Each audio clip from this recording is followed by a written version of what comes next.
अस्सलाम वालेकुम दोस्तों, हम आपको इस वीडियो में खुश आमदीद कहते हैं। आपका ये क्लिक ज़ाया नहीं जाएगा। जी हाँ नाज़रीन, अगर आप T20 वर्ल्ड कप के तमाम मैचेस अपने मोबाइल स्क्रीन पर बराह रास्त देखना चाहते हैं तो ये टेंशन लेने की ज़रूरत नहीं है।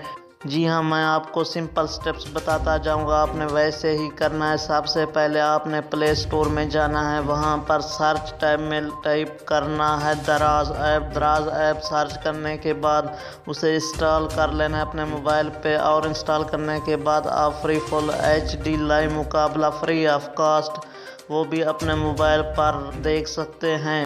दोस्तों, उससे पहले अगर अभी तक मेरा चैनल सब्सक्राइब नहीं किया तो प्लीज़ मेरे चैनल को सब्सक्राइब ज़रूर कर दें और साथ ही दिए गए बेल आइकन को भी इनेबल कर दें ताकि हमारी अपडेट्स आप तक पहुंचती रहे। दोस्तों, अगर अभी तक वीडियो लाइक नहीं की तो वीडियो को भी लाइक कर दें और कमेंट सेक्शन में प्यारा सा लाइक भी ज़रूर लिखना और आप किस टीम को पसंद करते हैं वो भी मेंशन कर दें। Thanks for watching.